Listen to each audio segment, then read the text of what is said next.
The only people getting eternal nightmares from this card are Pendulum players.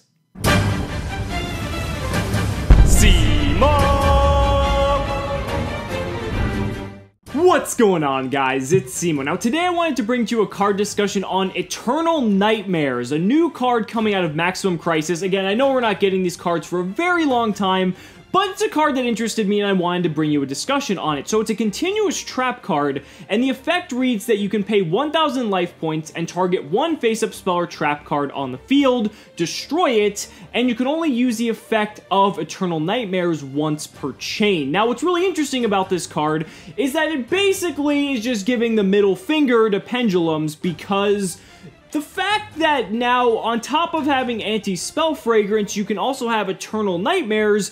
Anytime your opponent would place a scale in the Pendulum scale that counts as a face-up spell card, you can use Eternal Nightmares to pop that scale, and as long as you have the life points, you can pretty much pop every scale they play, pretty much deterring any Pendulum player from being able to play Yu-Gi-Oh! So this now makes 6 total cards that you could play against a Pendulum player, the other 3 being Anti-Spell Fragrance.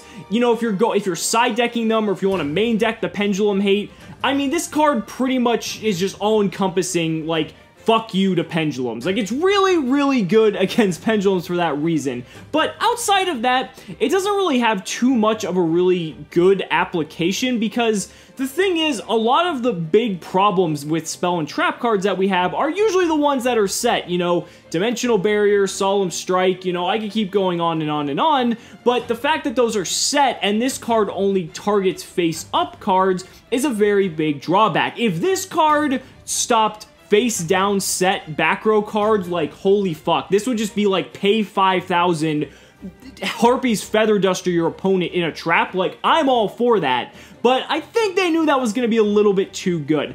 But I do want to mention a couple other examples where the card could be good. So outside of Pendulums, this is kind of an anti-floodgate card in itself, so you could use this to counter cards like Anti-Spell Fragrance, like Vanity's Emptiness, any floodgate you might run into. This is a really good way to answer it. Now, is it better than something like MST or Cosmic Cyclone or Twin Twisters?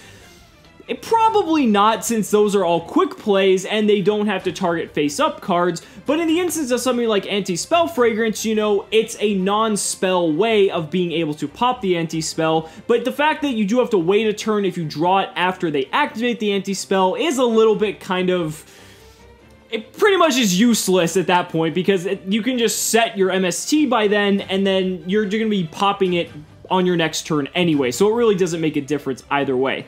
A couple other examples is maybe perhaps against DDDs, because they do have the contract cards, which are continuous spells and traps, so being able to pop those could be useful. Also, too, against Zodiacs. You know, the Zodiacs have the Elemental Triangle, which is a continuous spell, so being able to pop that before they allow it to go off can be very effective, as well as the Eidolon Summoning Magic Field spell, which is another card for pretty much the Eidolon Zodiac deck that, you know, if you can stop it from being activated, that's pretty good overall, and that pretty much just extends for all field spells. You know, Union Hanger, you know, there's just some good cards that you could hit with it, but is it really pretty much ultimately better than something like an MST or a Cosmic Cyclone or a Twin Twister? That's really what you have to ask yourself.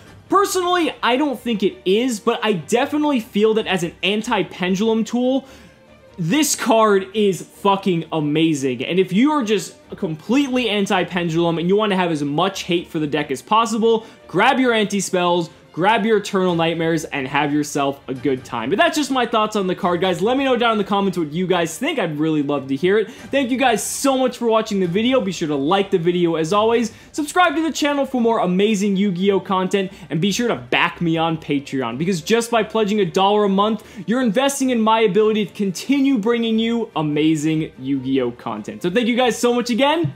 We'll see you next time.